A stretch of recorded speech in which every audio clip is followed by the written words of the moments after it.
The massive underground chamber stretched nearly half a kilometer across, carved from solid bedrock beneath the mountains of what was once called North America.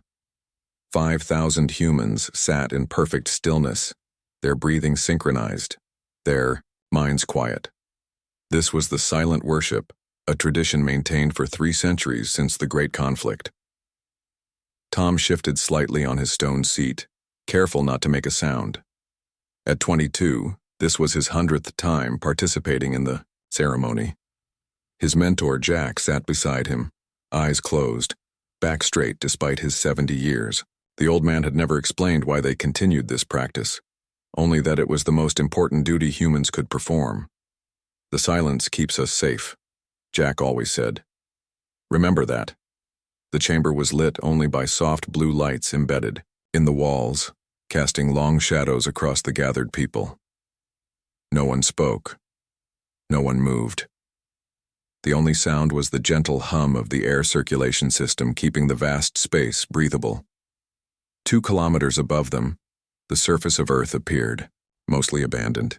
Small settlements dotted the landscape, humans living simple lives, farming, building, and maintaining the old technologies without developing new ones. To any observer, humanity seemed to have abandoned its earlier dreams of expansion and progress. This was exactly what they wanted the universe to believe. Commander Rax stood on the bridge of the scout vessel Distant Reach, studying the blue-green planet below. His gray skin reflected the glow of the ship's instruments as his 4 eyes blinked in sequence, a sign of deep thought among his species. Another primitive world, said his second-in-command, Dren. Barely worth conquering. Rax turned his elongated head. The records show they once had promising technology, then they simply stopped advancing. The visitors, as they called themselves, had conquered 17 systems over the past century. Their strategy was efficient. Identify developing civilizations, assess their technology and resources, then quickly overwhelm them before they could pose any threat. They had never encountered serious resistance. Our scans detect unusual energy patterns underground, said the science officer Lin. Regular gatherings of humans in massive chambers. No machinery, just bodies. Religious rituals. Dren dismissed with a wave of his 3-fingered hand. Many species cling to such practices before accepting our rule. Rax wasn't convinced. 3 centuries ago, these humans were developing faster than any species we've encountered. Then suddenly, they retreated from space, dismantled most of their cities, and adopted this simple existence. He gestured toward the view screen. I want to know why. The High Command expects our report in 7 rotations, Dren reminded him. We should focus on cataloging resources, not studying primitive customs. We will do both, Rax decided. Prepare a surface team. We'll observe one of these gatherings. The silent worship continued as it always did. Hour 3 passed into hour 4. Some of the younger participants struggled to maintain their discipline, but the weight of tradition kept them still.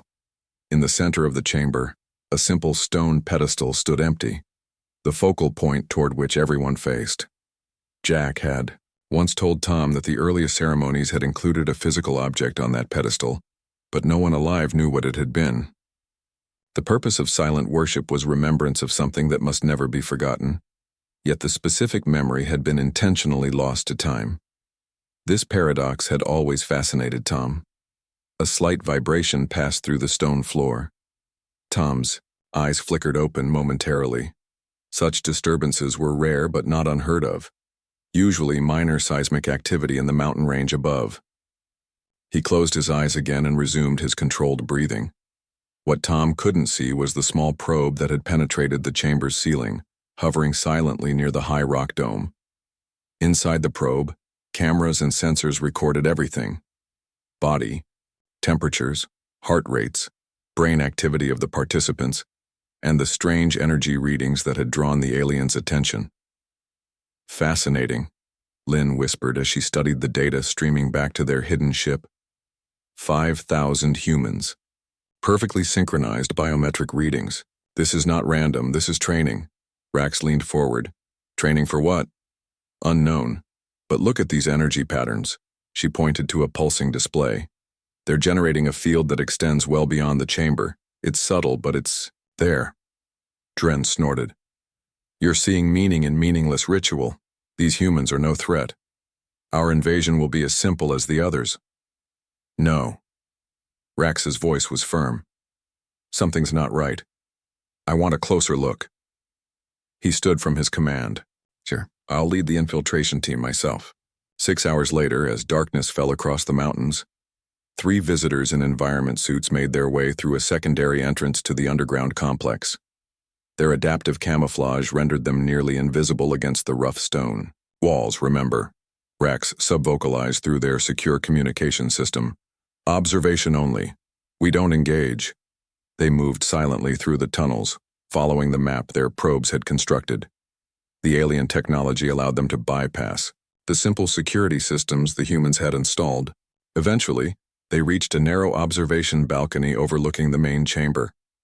From this vantage point, the sight was even more impressive.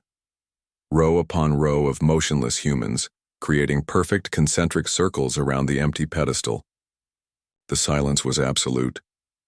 "This has been continuing for nearly 9 hours now," Lynn noted, checking her instruments.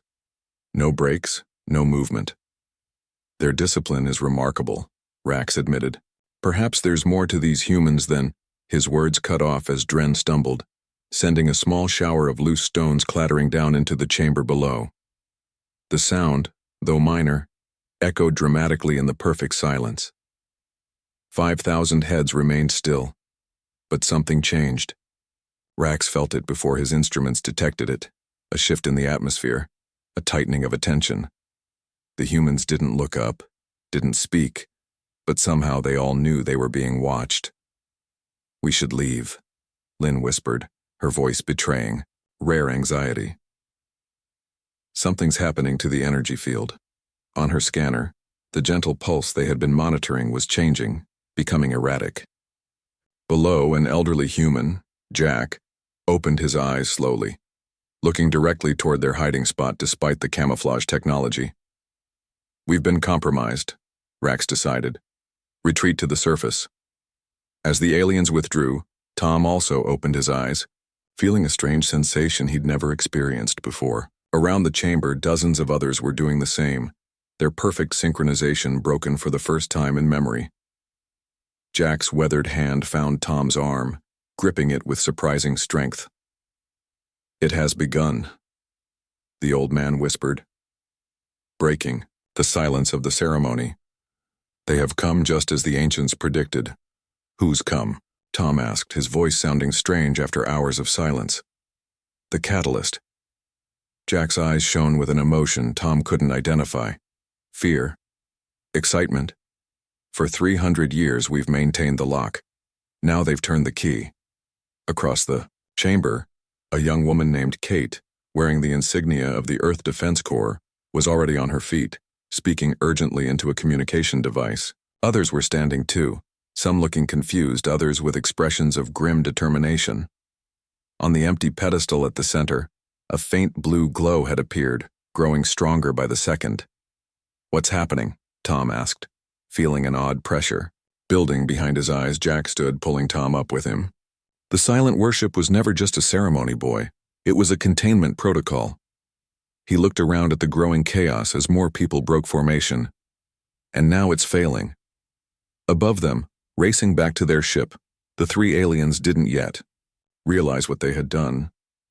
They had not merely observed a human ritual, they had disrupted the careful balance that had kept humanity's greatest power dormant for centuries. The final weapon was beginning to wake. The morning after the disruption, chaos reigned in the underground complex. People who had maintained perfect discipline for generations now moved frantically through the corridors, their voices creating a constant buzz that had not been heard in these halls for centuries. Tom followed Jack through the crowd, struggling to keep up with the old man's surprisingly quick pace. His head throbbed with a strange pressure that had started during the ceremony and hadn't stopped since. "Jack, please. You need to explain what's happening," Tom called out. The old keeper finally stopped at a massive stone door marked with ancient symbols. He pressed his palm against it and the door slid open with a low rumble. "In here," Jack said, before the others come looking. The room beyond was small, but filled with technology that looked far more advanced than anything Tom had seen in the settlements. Screens flickered to life as they entered, displaying data streams and what appeared to be brain scans. "Sit," Jack ordered, pointing to a chair in the center of the room. "I need to check your levels." "My levels of what?" Tom asked, but he sat anyway. The chair immediately molded to his form, and sensors emerged from the armrests, attaching themselves to his skin. Jack studied the readings with growing concern. "Just as I feared. Your dormant abilities are awakening faster than most, probably because you were sitting so close to me when the disruption occurred." "What abilities?" "Jack, you've never explained any of this." The old man sighed heavily, his shoulders slumping. "It was never supposed to be necessary. The silent worship was meant to continue forever, keeping the lock in place." He gestured at the screens. "Or at least until we were ready to use what we had contained." Jack tapped several controls, and a holographic display appeared between them. It showed Earth as it had been before the Great Conflict: sprawling cities, massive space stations, vessels traveling between planets. 300 years ago, humanity was expanding throughout the solar system. "We were developing technologies that would soon allow us to reach nearby stars," Jack explained. "During that research, scientists discovered something unexpected about human consciousness." The display changed, showing brain scans with unusual energy patterns, similar to what Tom had seen on the screens monitoring his own brain. Under certain conditions, the human mind can directly affect physical reality. Telekinesis, telepathy, energy manipulation, abilities that had been dismissed as myths suddenly had scientific basis, Jack continued. The discovery sparked a global race to develop these abilities as weapons. Tom stared at the images, struggling to process what he was hearing. "Are you saying humans are psychic?" "Potentially, yes. All humans carry the genetic capacity for these abilities, but they proved too dangerous, too unpredictable. When the first generation of enhanced humans lost control of their powers, the devastation was catastrophic." The hologram displayed scenes of destruction: cities crumbling, landscapes warped in impossible ways, and strange energy storms tearing across continents. "The survivors made a choice," Jack said solemnly. "Rather than let humanity destroy itself completely, they developed a genetic lock, a modification that suppressed these abilities in future generations. The silent worship was designed as a reinforcement of that lock, creating a psychic field that kept everyone's abilities dormant." Tom touched his temple where the pressure continued to build. "And now that lock is breaking." "Yes. The aliens who observed us, they call themselves the visitors, their presence disrupted the field just enough. And now," Jack gestured at the readings, "it's spreading." Across the complex, Kate Phillips strode purposefully toward the command center. As a captain in Earth's Defense Corps, she had been briefed on the true purpose of the silent worship, though even most military personnel believed it was merely tradition. The center was abuzz with activity when she arrived. Monitors showed disturbances at worship sites across the globe, all experiencing the same phenomenon that had begun in the main chamber. "Report," she demanded. Commander Harris, a stern woman with gray-streaked hair, turned from the main display. "It's happening everywhere. The suppression field is collapsing faster than our models predicted." "Casualties?" 12 so far, mostly older participants whose minds couldn't handle the sudden change. Hundreds more reporting headaches, nosebleeds, and disorientation. Kate nodded grimly. "And the visitors?" "Their ship remains in orbit. We've detected smaller craft entering the atmosphere. They're expanding their surveillance." "They don't know what they've done," Kate said, more to herself than to Harris. "No," the commander agreed, "but they'll find out soon enough." In a small farm 10 miles from the main complex, a young man named Marcus clutched his head in agony as plates and cups began to float around his kitchen. He had never attended the silent worship, claiming it was outdated superstition. Now he screamed as the pressure in his skull built beyond bearing. "Make it stop," he cried to no one in particular. The windows of his home shattered outward. A nearby tree uprooted itself and hovered 6 feet above the ground. Similar scenes were playing out across the settlement. People who had never shown any unusual abilities suddenly found themselves overwhelmed by powers they couldn't control. On the observation deck of the distant Reach, Commander Rax watched the surveillance feeds with growing concern. "Something is happening to them," Lynn said, her voice tight with scientific curiosity. "The energy readings we detected are changing, intensifying." "Explain," Rax demanded. Lynn adjusted the displays. "The field that covered their gathering places is dissipating, but the energy isn't disappearing. It's transferring to individual humans. Each of them is becoming a localized energy source." Dren, who had remained skeptical, now leaned forward with interest. "Weapon potential?" "Unknown but significant," Lynn replied. "If these readings are accurate, some of these humans could potentially generate enough energy to—" An alarm cut her off. One of their surveillance drones had gone dark. "Show me the last transmission," Rax ordered. The screen displayed a human, Marcus, staring directly at the drone despite its stealth technology. His eyes glowed with an unnatural blue light. Then the feed cut to static. "Prepare a capture team," Rax decided. "I want specimens for study." Back in the monitoring room, Jack disconnected Tom from the sensors. "Your abilities are awakening faster than most, but you still have time to learn control," the old keeper said. "Others won't be so fortunate." "What happens to them?" Tom asked. "If they can't stabilize the energy flow, their minds burn out," Jack answered bluntly. "In the early days before the lock was created, thousands died this way." A soft chime sounded, and one of the screens changed to show Kate's face. "Jack, we have a situation," she said. "The aliens have landed capture teams. They're taking people, showing signs of awakening." Jack's face hardened. "They think they've discovered a new phenomenon to study. They don't realize they're dealing with something we've spent centuries containing. We need to move up the timetable," Kate insisted. "Start training the stable ones immediately." "It's too soon," Jack protested. "Most won't survive accelerated awakening. We don't have a choice. The visitors are already adapting their tactics. They're using some kind of suppression technology on the captives." Tom stepped forward. "I want to help. Tell me what to do." Jack and Kate exchanged a look through the screen. "Bring him to the inner chamber," Kate finally said, "along with anyone else showing Class 3 stability or higher. We start now." As Jack led Tom through deepening levels of the complex, the young man noticed others joining them, people from the ceremony, all looking equally confused and frightened.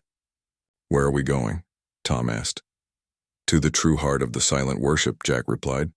"The place where it all began, and where humanity's final weapon was forged." They descended a spiral staircase that seemed to go on forever, the air growing cooler with each step. Finally, they entered a perfectly circular chamber. At its center stood the object that should have been on the pedestal above, a crystalline sphere about the size of a human head, pulsing with blue-white energy. "What is it?" Tom whispered, feeling the pressure in his head intensify as he neared. "The sphere. We call it the Echo," Jack said. "It contains the psychic imprint of the first generation of enhanced humans, including their knowledge of how to control the abilities you're now developing." Kate stepped forward from the shadows, at the far side of the room. "And today," she said, "you're going to connect with it." Tom stared at the glowing sphere, both terrified and strangely drawn to it. "Will it hurt?" Jack placed a hand on his shoulder. "Yes, but the alternative is worse. The aliens who woke you won't stop with observation. They never do." "How do you know?" Kate's expression darkened. "Because they're not the first to find us, just the first to get this far." Around them, other confused, awakened humans were being led into the chamber by older keepers.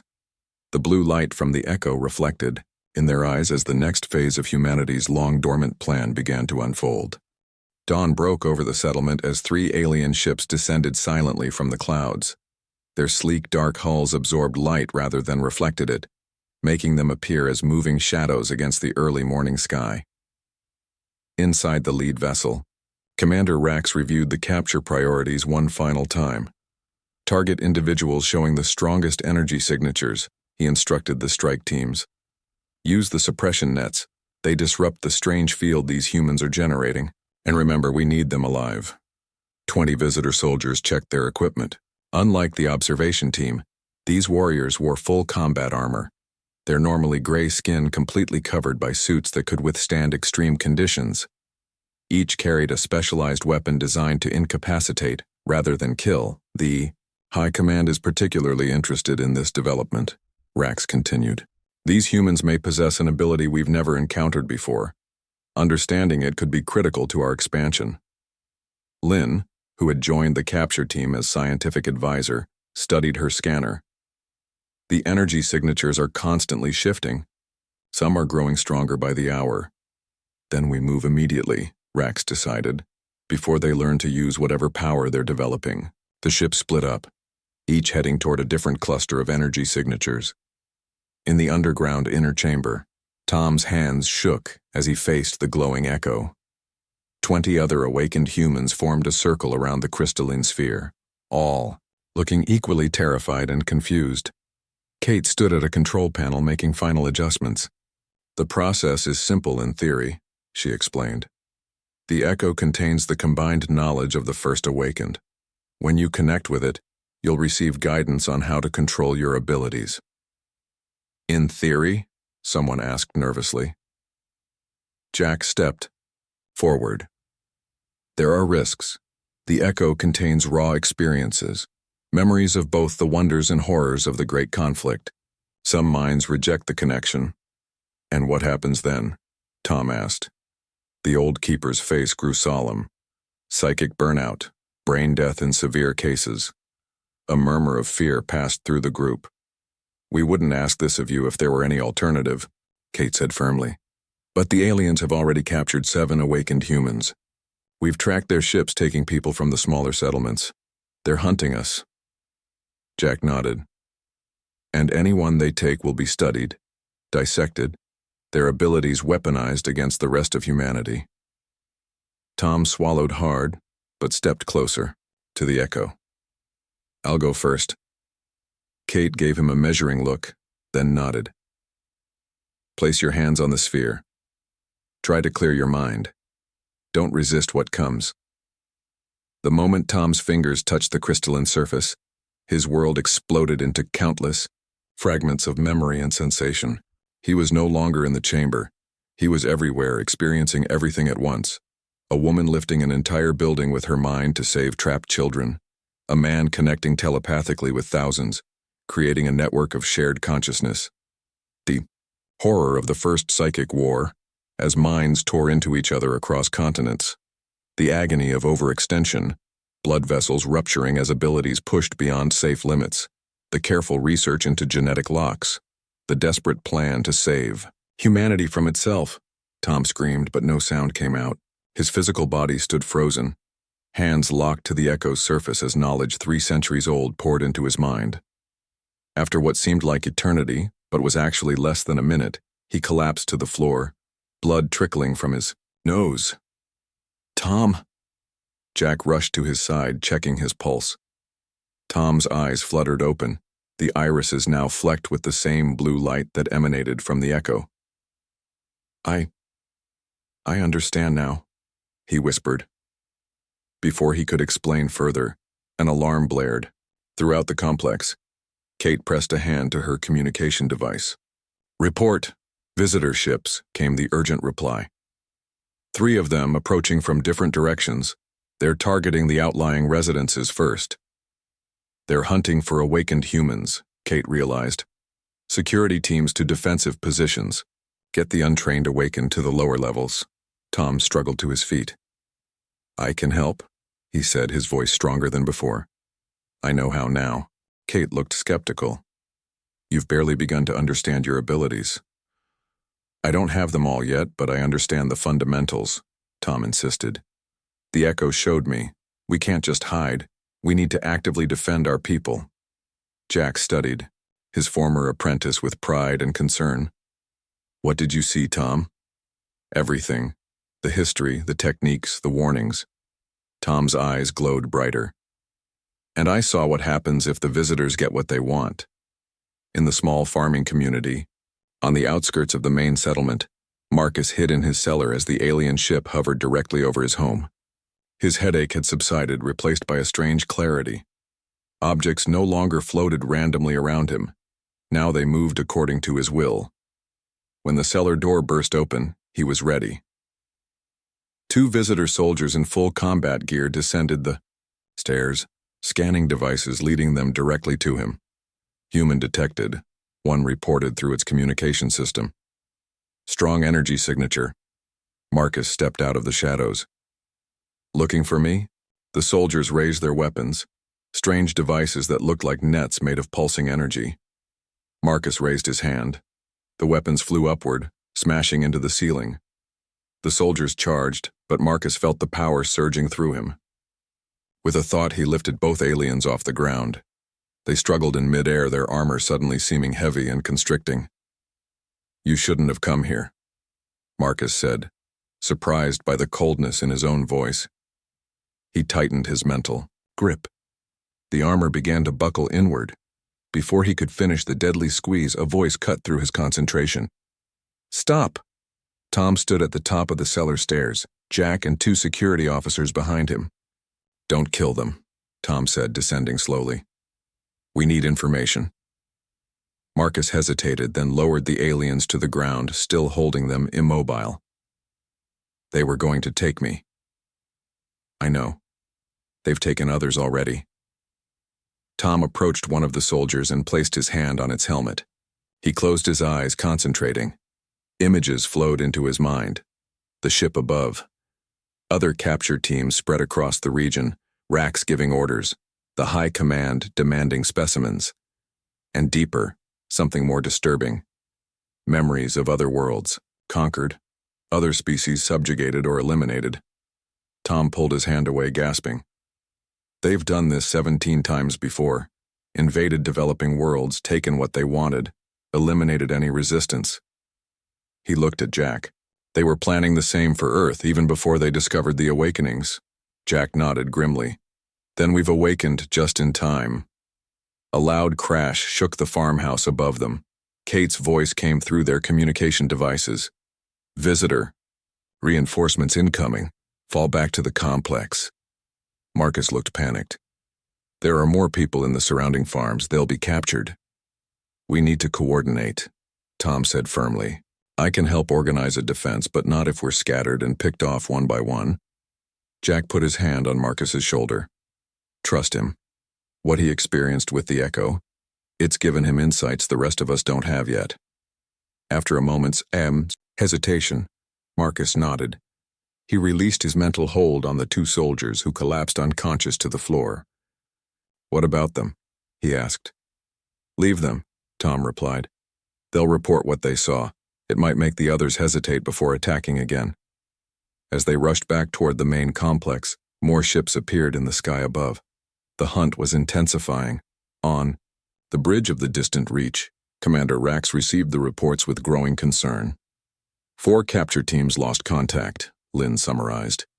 The last transmission showed a human demonstrating telekinetic abilities far beyond what we anticipated. "Impossible," Dren scoffed. "No species develop such abilities naturally." "This wasn't natural," Rax said quietly. "Remember the chambers, the ceremonies? They've been containing this power, controlling it." He turned to his weapons officer. "Prepare orbital strikes on the largest underground complexes. If we can't capture this power, we must eliminate it." Lynn looked alarmed. "The High Command ordered specimens, not elimination." "The situation has changed," Rax replied coldly. "These humans are not merely developing abilities. They already know how to use them. That suggests this is not a new discovery, but a deliberate defensive activation." "You mean they knew we were coming?" Dren asked incredulously. "Not us specifically, but they were prepared for something." Rax studied the planet below with new respect and caution. "Begin the bombardment in 1 hour. Target their largest underground structures first." As the visitors prepared their attack deep within the Earth complex, Tom stood once more before the Echo. This time, he wasn't alone. 20 more awakened humans had successfully connected with the ancient knowledge source, their eyes now bearing the same blue flecks as his. "They're planning an orbital strike," Tom announced.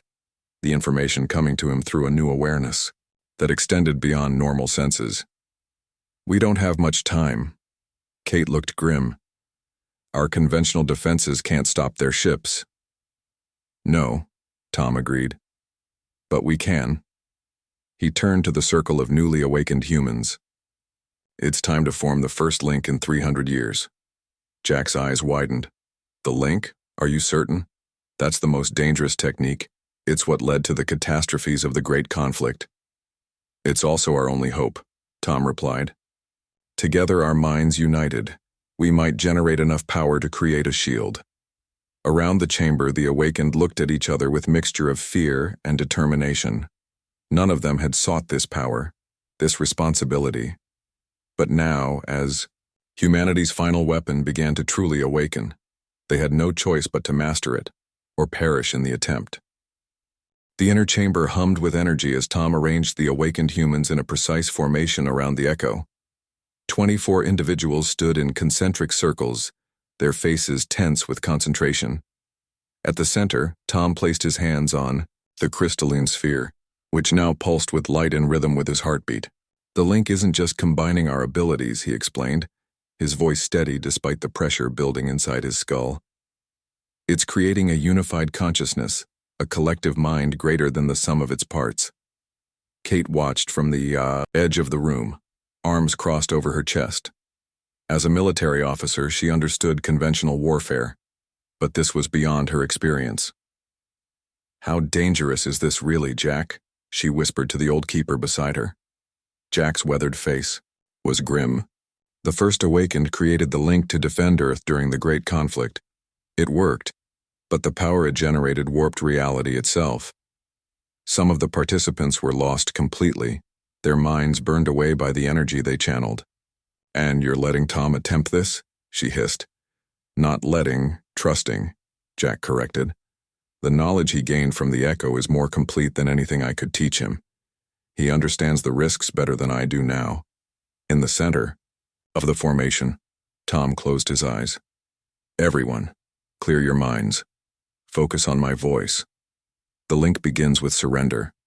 Let go of your individual concerns and connect to the person on your right and left." A visible wave of blue energy began to flow between the participants, connecting them like a web of light. "Now reach deeper," Tom continued. "Find the core of your awakened ability and open it to the others." The blue web brightened, pulsing with increased power. Several participants gasped as the mental barriers between them began to dissolve. Marcus, standing in the inner circle, suddenly stiffened. "I can feel everyone," he said in wonder. "Their thoughts, their emotions." "Stay focused," Tom warned. "Don't get lost in the connection. Remember your anchor." Before the ceremony, he had instructed each participant to hold firmly to a personal memory, something that defined their individual identity. This anchor would prevent them from being completely absorbed into the collective consciousness. As the link strengthened, Tom's awareness expanded exponentially. He could sense every person in the complex, then everyone in the settlement above. Further still, his mind stretched outward, touching the consciousness of awakened humans across the continent. Miles away, people who had never attended a silent worship suddenly felt a gentle presence in their minds, inviting connection. And above it all, he sensed the visitor ships, cold points of alien intelligence preparing to rain destruction from orbit. "They're targeting the main chamber," Tom announced, his voice now overlaid with multiple harmonic tones as the link spoke through him. "Weapons charging, impact in 7 minutes." Kate pressed her communication device. "All personnel, emergency, evacuation protocol. Move to secure levels 5 through 8 immediately." But Jack remained still, watching Tom with growing amazement. "That won't be necessary," he said softly. "What are you talking about? Their weapons will punch right through." "Watch," Jack interrupted, pointing to the ceiling. Above them, visible, through the link's shared perception, a dome of blue energy was forming over the entire complex, extending several miles in each direction. It shimmered like heat waves over desert sand, nearly transparent but undeniably present. "A shield," Kate whispered. Jack nodded. "The first defense of the awakened." On the bridge of the distant reach, alarms blared as sensors detected the sudden energy surge. "What is that?" Rax demanded, staring at the view screen where a faint blue dome had appeared over their primary target. Lynn worked frantically at her console. "Energy shield of unknown composition. It's like nothing in our database. The power readings are..." She hesitated, rechecking her instruments. "Off the scale. Can our weapons penetrate it?" "Unknown, Commander, but the shield is expanding rapidly." Dren watched with growing unease as the blue dome spread outward, covering more territory with each passing second. "Launch the strike now, before it grows stronger." Rax hesitated only briefly before giving the order. "Fire." Brilliant beams of concentrated energy lanced down from the visitor ships, striking the blue shield with tremendous force. The impact created spectacular corona effects, ripples of power cascading across the dome's surface, but the shield held. "Impossible," Dren whispered. "No planetary defense should withstand a full orbital barrage." Lynn's voice was tight with scientific excitement despite the situation. "Commander, I'm detecting a new phenomenon. The shield isn't just blocking our attack, it's absorbing the energy and growing stronger." Rax's 4 eyes blinked in rapid succession. "Cease fire immediately." But the order came too late. The blue shield pulsed once brightly, then sent a massive surge of energy back along the weapon's paths. The feedback overloaded the visitors' systems, causing explosions across the smaller ships and severe damage to the distant reach. "Emergency protocols," Rax ordered as his bridge filled with smoke and warning alerts. "Withdraw to safe orbit." As the damaged visitor fleet retreated, the blue shield continued to expand, now covering hundreds of square miles and growing. In the inner chamber, the link had reached its full potential. 24 minds functioned as one, with Tom serving as the focal point. Through their combined consciousness, they perceived far beyond normal human limits, and what they saw astonished them. "The markers," Tom said, his voice reverberating with the power of the collective. "They're everywhere." The link's awareness had expanded to cosmic scale, allowing them to perceive something hidden in plain sight. Ancient warning beacons placed around Earth's solar system and dozens of nearby stars. "Placed by who?" Kate asked, her voice seeming distant and small compared to the harmonics of the link. "By us," Jack answered, understanding dawning on his weathered face. "By humanity, before the lock." Through the link, Tom accessed deeper memories stored within the echo, knowledge that had been hidden from even the keepers for centuries. "Earth wasn't always our only home," the link spoke through him. "Before the Great Conflict, humanity had spread to nearby star systems. When the psychic abilities first manifested, when the destruction began, outposts were established throughout local space. Images flowed through the collective consciousness, massive generation ships leaving Earth, colonies established on distant worlds, networks of psychic communication spanning light years. The silent worship wasn't just containing our abilities," Tom continued. "It was preserving them, keeping the connection alive but dormant until needed. The genetic lock wasn't meant to be permanent. It was a safety measure, designed to be released when humanity faced an existential threat." Kate struggled to comprehend the scale of what she was hearing. "You're saying we were once an interstellar civilization with psychic powers?" "More than that," Jack said, old pieces finally fitting together in his mind. "We were the protectors of this region of space." The link showed them more. Other species, peaceful exchanges, cooperative ventures across dozens of worlds. And then the arrival of the first aggressive species, similar to the visitors, but more primitive in their technology. "The Awakened defended not just Earth but all allied worlds," Tom explained, the link's voice growing stronger. "But the power was too great, too tempting. Some began to see themselves as gods rather than guardians." The images darkened. Worlds, torn apart by psychic warfare, reality itself warped by unchecked power. Earth, the origin point of the ability, suffered the worst as factions fought for control. "The survivors made a choice," Tom said. "To save what remained, they created the genetic lock and the silent worship. They established the keepers to maintain the tradition until the day the ability would be needed again. And they placed warning markers, Jack added, telling any who could read them that this region of space was protected, that the sleeping giants should be left in peace. Marcus, still part of the link but able to speak individually, looked awed. The visitors ignored the warnings, or couldn't read them, Kate suggested. If the markers were designed for psychic perception, they were, Tom confirmed. The visitors lack even the most basic psychic sensitivity. They saw the markers but perceived them as natural phenomena, not messages. Jack turned to Kate, his expression grave. Do you understand what this means? The visitors' attack didn't just awaken our defense mechanism, it restored our connection to our true history, our true purpose. Before Kate could respond, Tom suddenly stiffened, the link's energy flaring around him. The visitors are contacting their high command, he announced. They're calling for reinforcements, a full invasion fleet.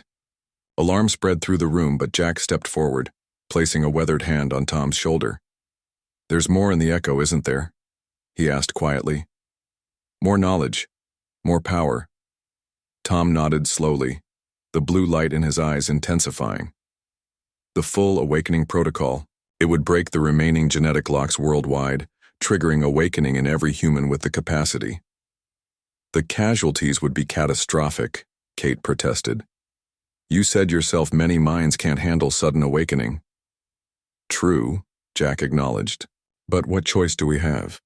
The visitors won't stop with one attempt if their entire fleet comes.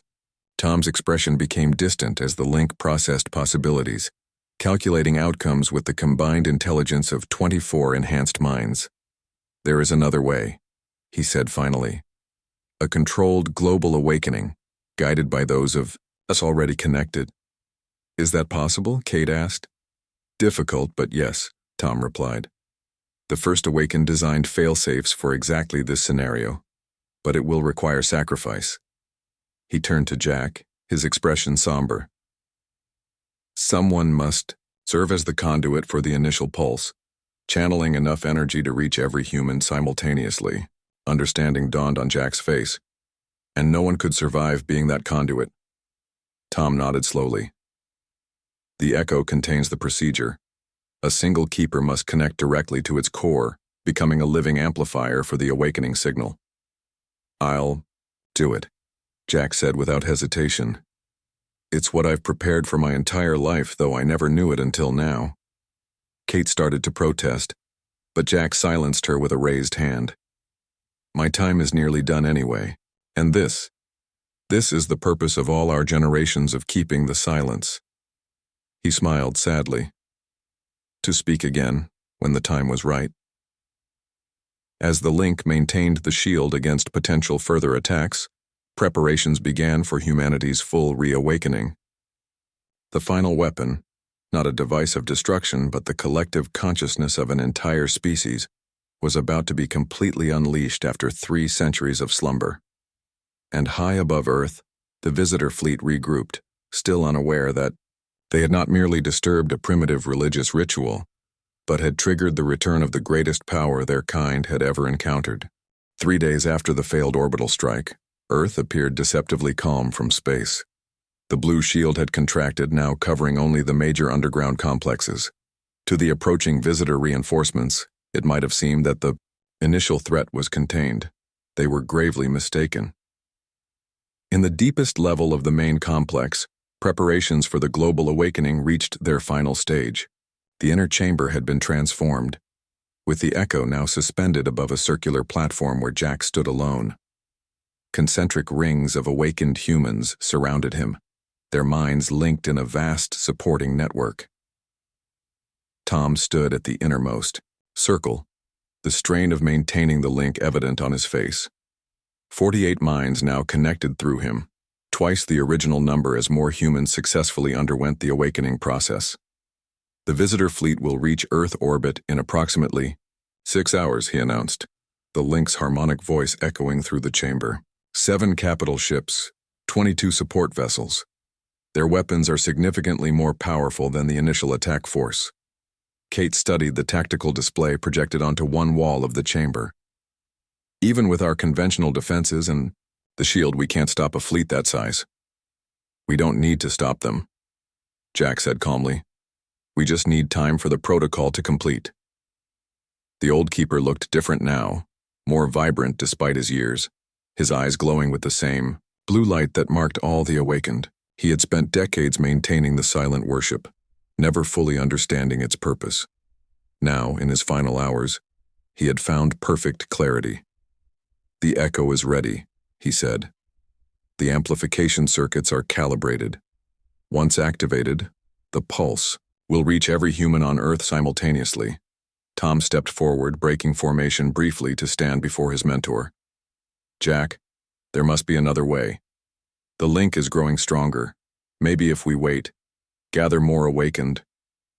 Jack shook his head. The calculations are clear. We need a global response to face this threat. He placed a hand on Tom's shoulder. This was always my destination, though I didn't know it.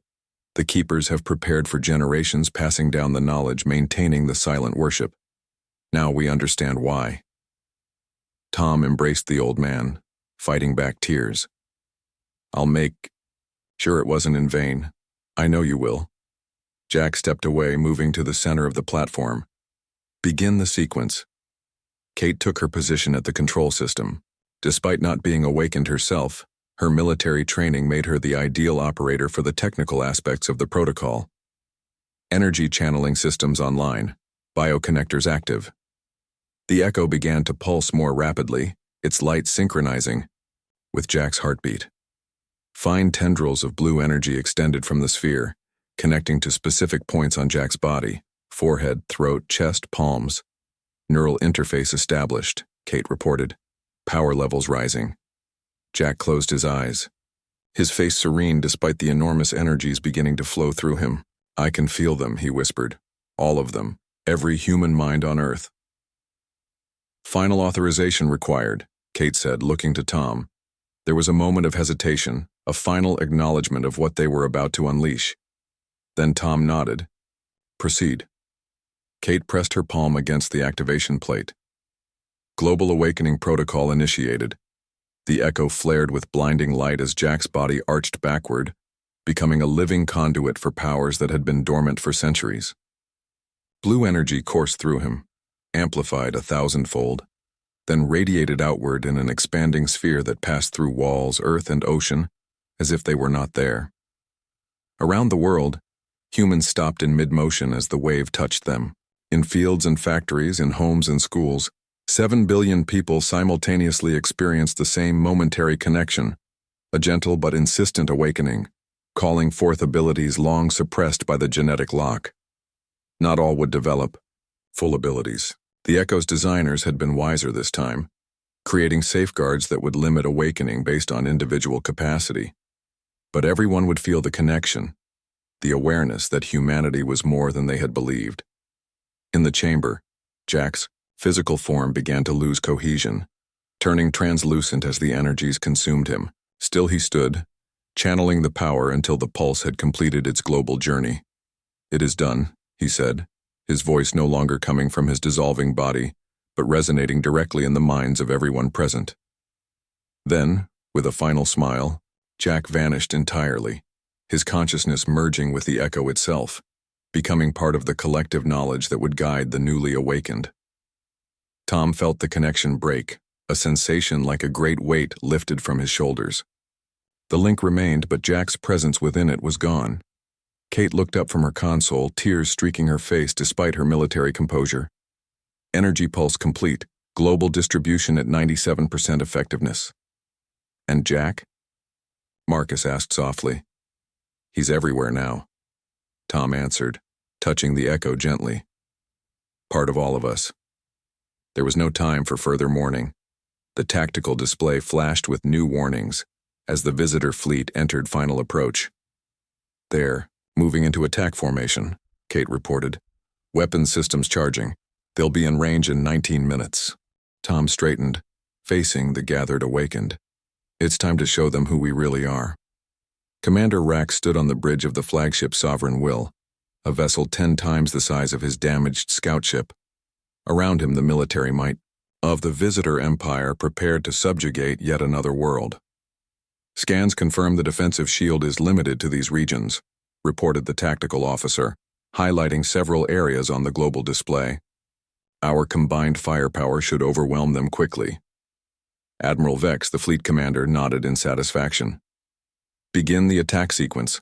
Target their shield generators first, then their population centers. Standard conquest protocol.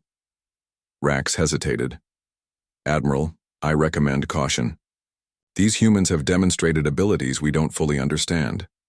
Your failure to capture specimens has been noted, Commander. Vex replied coldly. Stand aside and observe how a proper military operation is conducted. As the fleet moved into firing position, something unexpected appeared on their sensors. Thousands of small energy signatures rising from Earth's surface. What are those? Vex demanded. The sensor officer adjusted his instruments. Impossible. They appear to be humans, Admiral, flying without vehicles. Outside the viewports they could see them now, glowing figures ascending through the atmosphere, surrounded by blue auras that protected them from the vacuum of space. Thousands of awakened humans, their abilities now fully active, rising to meet the invasion fleet. Open fire, Vex ordered, panic edging into his voice. The massive weapons of the visitor fleet discharged, sending destructive energy toward the approaching humans. But the beams never reached their targets. Each blast was caught, contained, and redirected by telekinetic barriers generated by the awakened.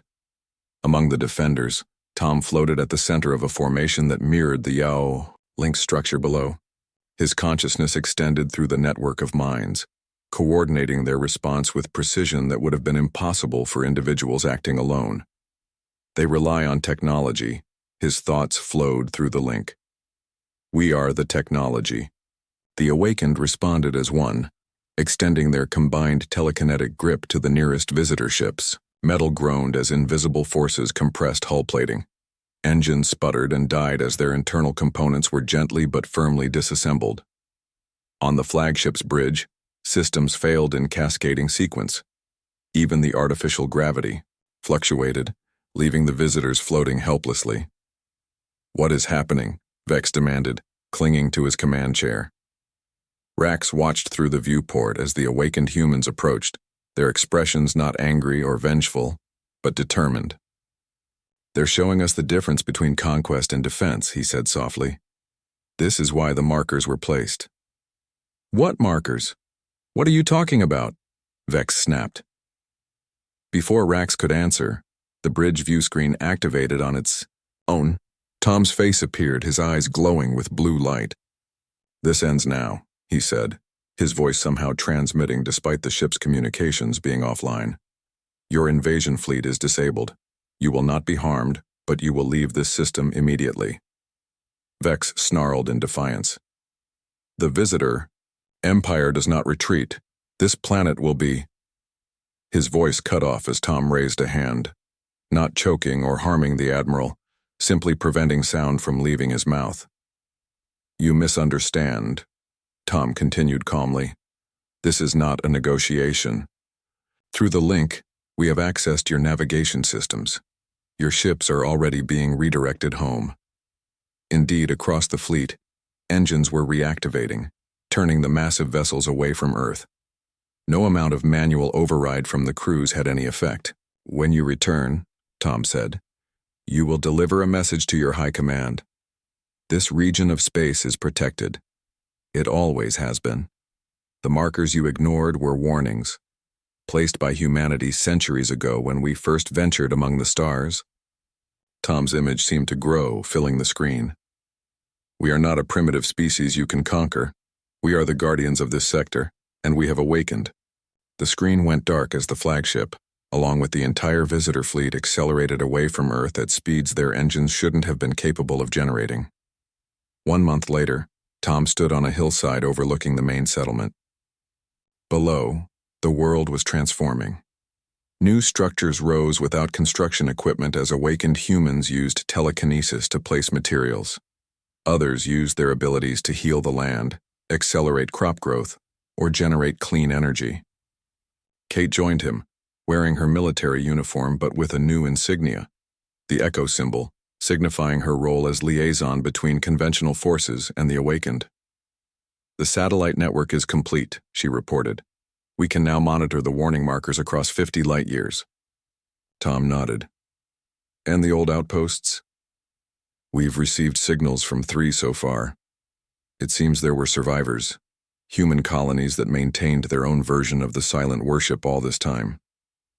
Jack would have been pleased to know he wasn't alone in his vigil, Tom said softly. Kate looked up at the night sky, where a faint blue shimmer, invisible to normal eyes but clear to the awakened, marked the extended protective field now surrounding Earth's solar system. "What happens now?" she asked. "The visitors won't be the last to come." "No," Tom agreed, "but we'll be ready. Not as conquerors. Jack was right about the dangers of that path, but as guardians, the role we were meant to fulfill before the great conflict." In the settlement below, the daily silent worship continued, but with a difference. Instead of maintaining silence to suppress their abilities, the participants now used the time to refine their control, to connect with the growing network of awakened minds across the planet and beyond. "We've been given a second chance," Tom said, "to use these gifts properly, to become what we were meant to be." He turned to Kate with a smile, and it all began because some aliens entered the silent worship and woke humanity's final weapon, she finished. But they both knew that the weapon wasn't the psychic abilities themselves. It was what the abilities enabled: connection, understanding, and the restoration of humanity's forgotten legacy among the stars. As night deepened, more awakened humans joined them on the hillside, their eyes reflecting the blue light of distant suns where human consciousness would soon reach once again, not to conquer, but to reconnect with their cosmic heritage. And, somewhere within the collective awareness that now spanned the globe, Jack's consciousness continued to guide them, his lifetime of keeping the silence finally rewarded with the universe of voices he had helped to awaken.